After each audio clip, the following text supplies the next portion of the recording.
Feeling like a shark in a shrimp tank. Big fish, small pond in the shrimp tank. But it's Hey, everyone. Welcome back to another episode of the Shrimp Tank, coming to you from Seattle and actually the greater PNW, the Pacific Northwest. I'm Dan Whedon, and I'm joined today in the new dawning, the new era of the Shrimp Tank with this week's co-host, Aljalyn Sperber. Now, listen, if you want to learn how to start, grow, or run a successful business, this is the podcast you want to listen to. It's where street smarts and book, you know what? Easy for me to say. I'm going to do that again, Aljalyn. It's where street smarts and book smarts collide. I love live broadcasts because you never know what mistake you're going to make. And I've already done mine for the day, so I'm off the hook. Again, I'm with Aljalyn Sperber. She's helping me out today. You can find us wherever you get your podcasts. That's iHeartRadio, Apple Podcasts, Google Podcasts, Spotify, SoundCloud, Stitcher, YouTube. Hey, we're ubiquitous. We also come to you from about a dozen other cities: Atlanta, Boca Raton, Orange County down in the LA area. Check us out wherever we come to you. But we're coming to you from Seattle. And today, our guest is Jen Fuller. Jen is the president of DRSi, which is a digital reprographics. And we're going to find out. I got to learn what reprographics means. A digital reprographics company with locations in Bellevue and Seattle. Jen, welcome to the show. Thanks so much for having me, Dan. And before we get to Jen, though, Aljalyn, I'm officially greeting you as a co-host. Welcome. Thank you. Excited to be here. Well, I'm certainly excited to have you as part of the team. Listen, I've got a very important question to ask you as we go into this. You learned how to drive a car a number of years ago, right? Yeah, I learned how to drive a stick shift. That's what I was going to ask because I didn't know. So you learned how to drive a stick shift? Yep. Yeah, that's how I learned. And up hills. My dad wanted me to learn hills first with a stick shift. What kind of car did you learn on? Some kind of like 80s Mazda. You know, I wrote recently in my newsletter about I learned how to drive on a 1967 VW Bug stick shift. And I love, to this day, I still have, I have a VW Rabbit stick shift, and I love the whole process of shifting gears. There's something about that. And one of the concepts I thought of is, as we as entrepreneurs, we got to do the same thing. We're constantly shifting gears, aren't we? Yeah, recalibrating, pivoting, yeah, whatever you want to call it. We're doing that. And so it's, and I want to bring this up. I guess that's the first thing I want to ask our guest, Jen Fuller. Jen, you went through a little bit of a shift yourself. You shifted gears out of a corporate world into entrepreneurship. Tell us what that was like. It was great. You know, I was working at Nordstrom here in the Seattle area for almost 6 years, I think it was. Ended up taking some time off, and when I was ready to go back to work, was trying to figure out what to do next. And I kept running into people who had bought small businesses and were just loving the experience. So I sought out probably a dozen of those people, asked them a ton of questions to make sure I understood what it was really going to be like. And then I ended up doing a search to find a business to buy and bought DRSi. And it's been a huge shift, fabulous shift. Really enjoy business ownership and working in the small business side. But it is different than corporate, to be sure. Aljalyn, I'm going to have you go up next. I've been doing a lot of talking. I'm going to shift gears to make sure you get asking some questions. Okay. Why the RSI? What made you choose to go into reprographics? Yeah, so I would categorize us more as a printing company than reprographics. Reprographics is basically what used to be called blueprinting. Mm-hmm. And that's how the business started, but we do a lot more than that today. I wasn't looking for a specific industry when I started searching for a business to buy. I was looking at a certain size, profitability level. I wanted a company that was in kind of a slow growing under the radar industry, but I was pretty open. And DRSi just happened to be the company I found that checked all the boxes. And so that's how I got into printing. And I've been learning an awful lot about the industry over the last 2 years. So, you know, Jen, you're not the first person I've ever heard, first business owner who said they've gone out, they didn't know what they were going to find. They wanted to be in business. They wanted to be a business owner, but they didn't go out and found a business, so to speak, on something. They did a search for it. Talk a little bit about the process. So, okay, light bulb comes on. I'm going to be an entrepreneur. I'm going to be a business owner. What's the process like in that search? Well, I started mine before I started actually looking for companies.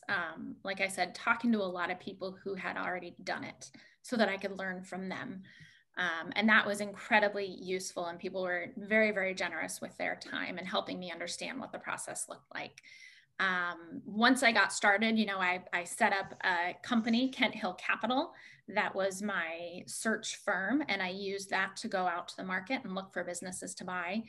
A lot of small businesses get sold through brokers. So I did a lot of networking with brokers in my local area, helping them understand what I was looking for, what my investment criteria were, what would make a good candidate for me, and then asking them to send me opportunities as they came up with those. And then, you know, get information on a business, learn a little bit about it, think about what the trends are that are affecting that industry. Obviously, there's a financial analysis to make sure that it fits the criteria that you have. And then if it looks good, you engage and learn more and continue to go down the path.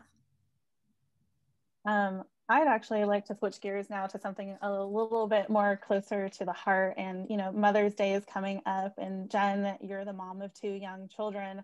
What has it been like to own and operate a business throughout the pandemic, and, you know, being able to recalibrate with businesses that needed your services?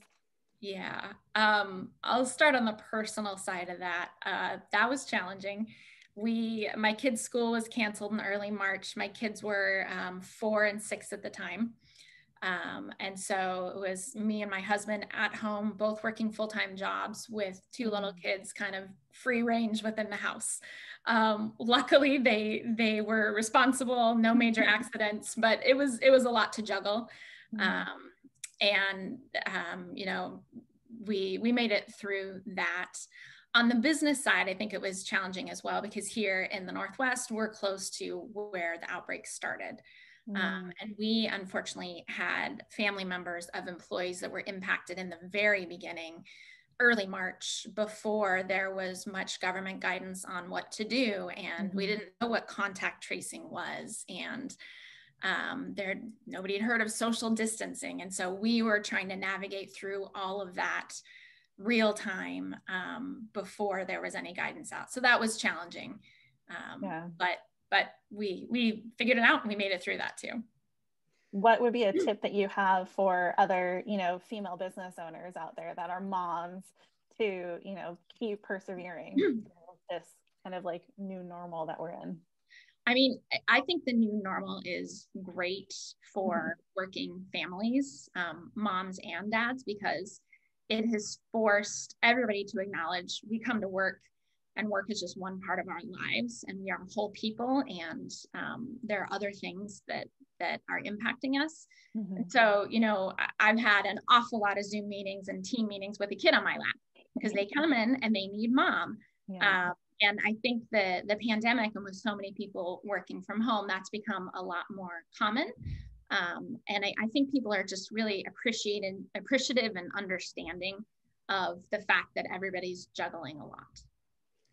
Well, Jen, I kind of want to stay on this theme, if that's okay. We certainly want to learn more about DRSi, but Algelin's great questions made me think a little bit, especially as we're around Mother's Day. I noticed on your website that you are a certified women-owned business.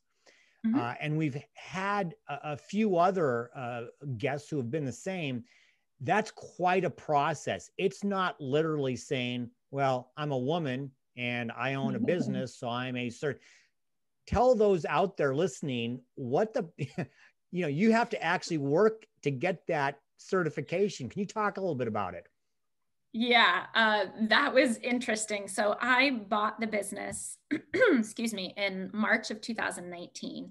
And I did it through what's called an asset sale, which means I created a new legal entity.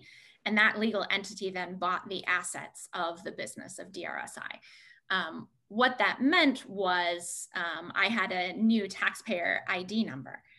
And the IRS hadn't pushed that through all of its systems. Well, when you're applying for women-owned business status, they want all of that information. And then it has to go not only in the IRS's website, but sam.gov and Washington DOR. And they want copies of your corporate papers and your board meetings.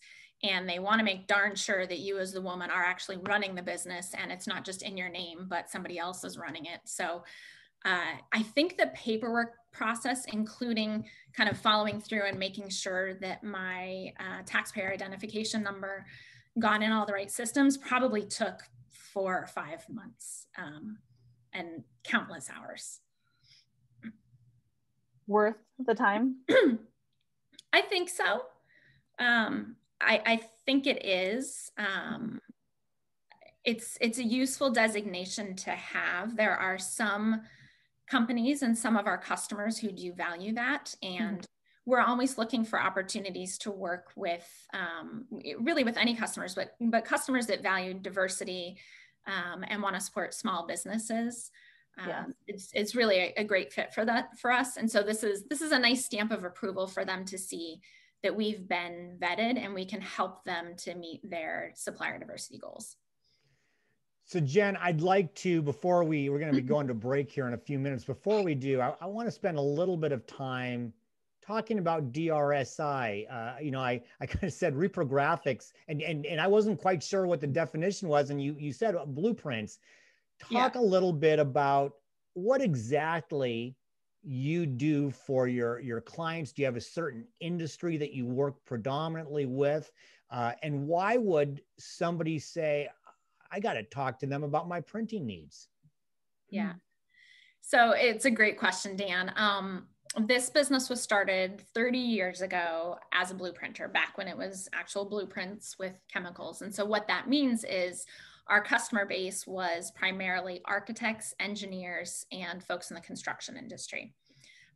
That is still a very big and important part of our business, but we've expanded beyond that. So in addition to doing construction plan printing, CAD drawings, we have a general business printing department. Think letterhead, business cards, postcards, booklets, reports, presentations, things like that. And then in the last few years, we've also expanded into signage and graphics. And we did that really because we found that our customers needed those services, whether it's temporary signs that are going up for COVID, reminding people of social distancing and capacity limits on rooms. We do a lot of signage for construction sites. And then we've also done a little bit of permanent signage, and we're getting more and more interest in that, where we're making the signs that go into the building once it's finished. And custom wallpaper that goes up on the wall and things like that. So those are kind of the range of services we provide. We still do a lot of work with the architecture, engineering, and construction industry. But the customers that we work well with are really the ones who are looking for a trusted partner for all of their printing. We're not great for the quick print. I need this thing and I need the cheapest price. What we really excel on is truly high quality service, thinking through all the issues and things that could go wrong with a print file and getting it out fast. Those are really two of our strengths that our clients rely on us for. Well, you know what everybody relies on us for is to once in a while take a quick break for a commercial. That's what we're going to do right now. We're going to take a short break to hear from today's spotlight sponsor. And when we come back with our guest, Jen Fuller with DRSi, for our Hot or Not section of the show, we're going to find out if Jen thinks, or if Jen habla español. Don't walk away. We'll be right back with more of the Shrimp Tank. Ladybox and organic women's health subscription box focuses on periods, pregnancy, postpartum, perimenopause, and menopause. With boxes for first periods all the way through menopause, we deliver care and comfort during cycles of change and celebrate them too. With Lady Box, you have one less thing to worry about during your cycle because you've got essentials, snacks, and items for comfort to help you feel empowered and cared for. To learn more about Lady Box, visit www.ladybox.com. Use code MyLadybox to save 10% off your first purchase.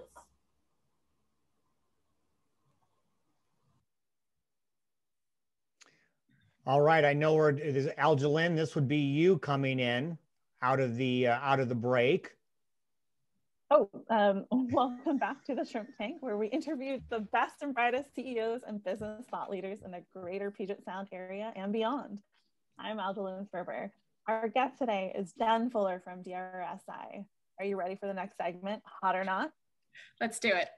So I love this. We got the new thing going. It's awesome. Thanks, Aljalyn. And so, yes, I do need to explain, Jen, that Hot or Not is where Aljalyn and I are going to pepper you with questions about business, about life. You're going to tell us if what we're asking is hot or not, and then why. And at the end, you win absolutely nothing. So you may have noticed that I asked, ¿Hablas español? Hot or not? Living in another country for 6 months. Very hot. You did your homework, Dan. I'm impressed. My husband and I, when we got married, we quit our jobs to take an extended honeymoon down in Argentina. So we lived in Buenos Aires for 6 months, learned a little bit of Spanish. I was coming in knowing no Spanish at all, so I didn't make that much progress. Don't test me. But definitely hot. That's something we want to do with our kids as well at some point. Well, I'll just say before Aljalyn goes with the next hot or not, I've been to Colombia many times because I'm half Colombian. So when you make it back down to South America, go visit Colombia. Would love to. So talking about, raising kids and taking them around the world and teaching them about different cultures, hot or not teaching entrepreneurship in high school? Oh, definitely hot. And one thing that I'd love to see taught is a broader definition of what entrepreneurship is. I always thought entrepreneurship meant founding a company, and anything else was not that. And so I thought, well, I'm not an entrepreneur. I don't want to found a company. I'm not an idea person. And I think that's part of why I missed this opportunity of business ownership for so long, because I didn't realize that was entrepreneurship, and it's just a great path for so many people. So definitely hot teaching about entrepreneurship in high school. It's interesting that you say that, because I don't know if you know this, Jen. Aljalyn was actually a guest. It was pre-COVID. She was in the studio. She was a guest on the Shrimp Tank. And one of the questions that she answered talked about entrepreneurship. I don't know if you remember this, Aljalyn. You said you learned when you became an entrepreneur about hustle. And I can't remember exactly how you phrased it, but it caught my attention that you thought you worked hard when you were an employee. So I'm going to ask you this, I guess, as a follow-up, Jen. You work hard as an employee. You work really hard, but you learned what hustle means when you become the boss. Can you expand on that maybe? Yeah, I definitely agree with that. I think when you are the boss and when you are the owner, the buck stops with you. It's an overused phrase, but I have a great team. And then when there's stuff that comes through that doesn't fall on anybody's plate, it falls on mine. And so I have had to learn so many different things in this position over the last 2 years that I'd never touched before, from, understanding about how to write CSS code, which I was just learning about, to, Excel modeling, to keeping up on HR trends, it definitely requires you to bounce around a lot and learn a lot of different things. So let's piggyback off of that a little bit too. So hot or not, everybody is cut out to be a business owner. Oh gosh, that's a tough one. I mean, I kind of want to say I'm somewhere in between. I think everybody has potential. I think it's really just about interest and how you want to spend your time and what kind of role you want to have. For me, this has been a great fit. I love what I was just talking about, having to do a little bit of everything. I thrive on that. I think it's great. There's also a ton of value in having a job working for someone else. You can focus on certain things. The role is typically scoped differently. There's certainly a lot less risk. So I mean, both are great paths, but I think anybody can be an entrepreneur. Jen, you know, we talked about at the beginning, we talked a little bit about COVID, and all of us have had to make shifts. We were talking about shifting gears. All of us have had to, regardless of our business, how to make shifts and pivots in it. Is there something that you innovated, created, shifted, did something different during COVID that was necessary at the time that you said, you know what, we not only have to keep doing this, we have to expand on it? Something you may not have ever done if it had not been for COVID. Yeah, well, I was going to say two things come to mind. One we've been doing for a long time, which is allowing customers to send in orders online and then delivering them to them. So that's been core to our business, and we were actually set up pretty well for COVID because of that. You know, our business does not rely on customers walking in the door and interacting face to face with us. There is increased demand for that, and so that is an area of the business that we're looking to expand to make it even easier for customers to work with us. The other side is more on the back end and just what we're doing here, having meetings virtually. There's incredible efficiency of not having to get in your car and drive half an hour to a meeting, and then have the meeting and then half an hour driving home. I think, and then, you know, when you're on the screen, being able to pull up a file and take a look at it together. The efficiency improvements have just been massive. And so I think that's something that will continue even post-COVID. Something I've noticed during your interview so far, Jen, is like a lot of making connections, or like even like connecting the dots and finding a solution there. So in terms of like connections and with your clients and the people you work with, do you favor personal relationships, or is it just business only when it comes to you? I mean, it's got to be personal. We are all whole people, kind of like I was talking about earlier. And I think that's important to take into account. Where I've made mistakes in my career, it's been trying to be too business-like and not think about the person that I'm interacting with on the other side of the table. So, and that's, you know, one of the things that I enjoy most about this role is getting to know customers, understanding not only their business, but them. And same with my employees. We have a great team, and I'm really, really fortunate to work with some wonderful people. And it wouldn't be the same if I didn't know them as people beyond just a strict business relationship.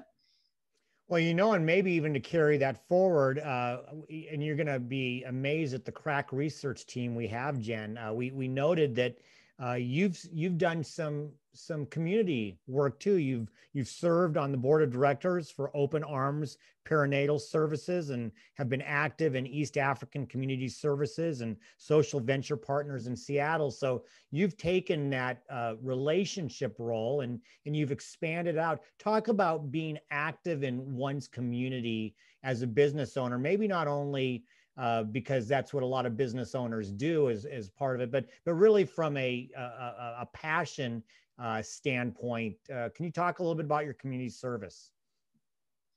Yeah, I mean, the organizations that I was lucky enough to be involved with, all great organizations serving people in our community. I guess I just feel like it's really important to be a positive contributing member to my community. And I think people who do well have a responsibility to contribute and give back. And I think it's just incredibly rewarding to be able to go in and support a nonprofit that's doing great work, contribute the skill set that I have to amplify the work that they're doing.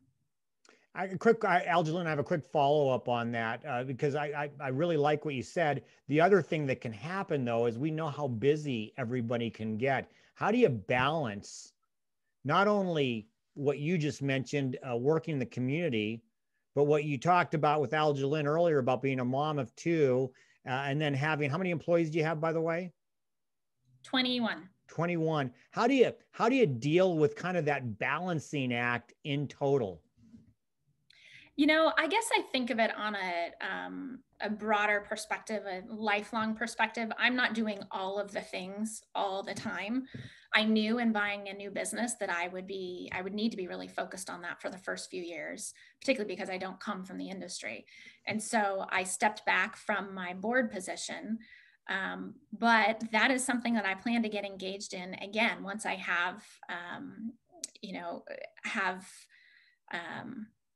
know my business a little bit better and have things kind of the direction that I want them going.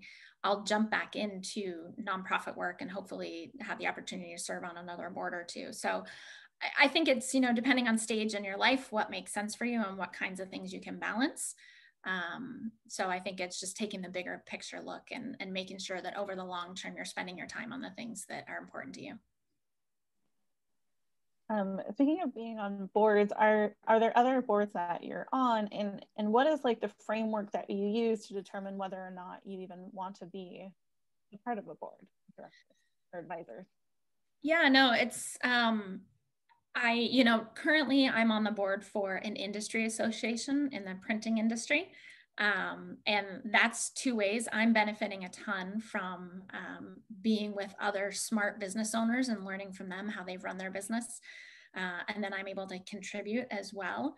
I think that I just look for opportunities that align with my personal values and causes that I think are important to support, but then also think about where I can contribute. So finding an organization that needs somebody with Excel skills, I'm really excited because I can jump in and help there. So that's kind of another consideration that I take into account. Talk about, I'm curious, you have two young, how old are your children, if you don't mind saying what age range? They're 5 and 7. 5 and 7. And I know that with our kids, we were entrepreneurs when they were that age.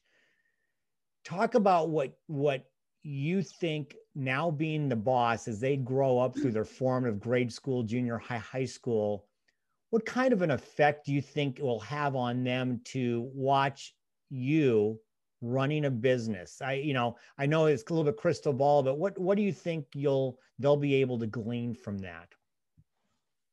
Oh gosh. I am excited for them to see kind of the big picture of all that entails, the flexibility that is involved in that. I can go to their performances midday at school, which is great and is harder to do in some positions. And they see the work that it requires. And so I think that's important. We talk about work at home in the evenings. We're not getting into a ton of details with the kids at these ages, but sure, they understand generally. They love going to the shop, seeing what we've got going on, looking at all the rooms, seeing if my graphics team has printed out any stickers lately that they can take home. So I think I'm excited about the exposure that it gives them. Well, Algelyn, we have time for one more before we take the break. You want to ask one more question before we go to it? I don't know that I have another question, but more of a statement of like, that just must be like such a delight as a kid to, go where mom works and see like all the fun things that she gets to do, and stickers. Like my son collected stickers and would like stick them everywhere. So is that the same with yours too, your kiddos? Yeah, I don't necessarily tell them when my team has stickers printed out anymore. We have plenty of stickers in our house. Well, you know, what's going to stick right now is we've got to take a short break to hear from our sponsors. And when we're not going to hear from our sponsors. I'm going to share who they are. But when we come back with our guest, Jen Fuller with DRSi, for our Plead the Fifth section of the show, we are going to find out a little bit more about, I had it right here. See, I love live TV. Oh, we're going to do some table topics. That's it. I remember now. We're going to do some table topics. So don't walk away. We'll be right back with more of the Seattle Shrimp Tank. And here's our sponsors. Thank you very much. We heard our spotlight sponsor, Ladybox. I also want to thank those who are supporting us. Brad Berger, who is my co-host for almost 5 years, Ideal Life 360 and Cornerstone Financial, First Underwriters Insurance, Emerging Risk Solutions, the Kitsap Sun Newspaper, Port Ludlow Resort, West Bay Auto Parts, and Scratch Distillery. Please visit our website at www.shrimptankpodcast.com/Seattle to learn more about these terrific companies. Welcome back to the Shrimp Tank, where we interview the best and brightest CEOs and business thought leaders in the greater Puget Sound area and beyond. I'm Aldeline Sperber. Our guest today is Jen Fuller from DRSi. Who is ready to plead the fifth? So plead the fifth, Jen, very similar to Hot or Not. We're going to pepper you with some questions. And again, you're going to have a chance to answer them. These are going to be a little bit tougher. You might want to plead the fifth, but you can only plead the fifth once. And if you do, then we might ask you really hard questions. But at the end, again, you win absolutely nothing. Well, I struggled to find, because I didn't do a very good job marking my paper here. But listen, here's my plead the fifth, Jen. So, you know, you're sitting at a dinner party, and I guess we're hopefully all getting back to a point where we can actually be sitting at a dinner party, and you're seated next to someone you don't know. What would you do to start a really genuine, meaningful conversation with that person? Oh gosh, I mean, I think it depends on some of the cues. If I've overheard them talking about something else, if I notice a keychain like the one I have that's torn and tattered pony beads from preschool, just try and find a place of connection, and learn more about them and learn more about what it is that gets them interested and excited. I love dinner parties, by the way. I miss them. I can't wait to going back to meeting people, new people in person. I'm really looking forward to that. I agree with you. Piggybacking off of a dinner party, let's talk about food a little bit. So part of my favorite thing about being a managing director at a marketing agency was like connecting with clients, and just like you like connecting with your clients and developing that personal relationship. And so we would always like talk about like foods that we tried or meals, and then like shows. So when you were in South America, what kind of food did you try, or that your friends would be shocked that you even tried?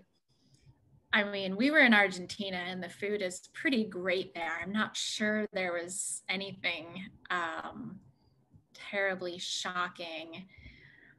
They did have a tripe stew that I tried one bite of, and that was enough. But other than that, we ate extremely well there. Lots of steak and chimichurri, empanadas, really, really good food. That sounds delightful. Can you describe a little bit what the tripe kind of tasted like, or even smelled like? I have blocked those memories. I remember chewing for a long time. Did your husband like it? No, I don't think so. No, okay. Oh my gosh. So listen, for my next plead the fifth, I'm taking your business away, right? I've removed you. It can't be your business. You have to start a new business based off of a hobby. What hobby would you start a new business off, knowing what you know now about running one? Oh my gosh. Does it have to be something I'm good at, or just something? No, but it can't be printing. It's something that you enjoy, something you love. And what would you just love if you had to start over? and you had to build a business off of a hobby, what would it be? Oh gosh, off the top of my head, I am going to call out, I have none of the skills required, but landscape design. I Okay. love walking around and looking at yards and neighbors' yards and the different plants. And I laugh because I used to make fun of my mom for this when I was a kid. And now I'm doing it. And I call her or I'll text her a picture, Mom, what is this? So I have none of the skills to make a yard beautiful the way I would want it to be. But again, if skills were not on the table, that's probably what I would do.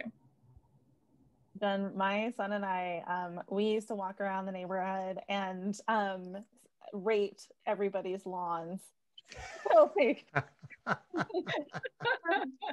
of know where your mom was at and like where you're at too.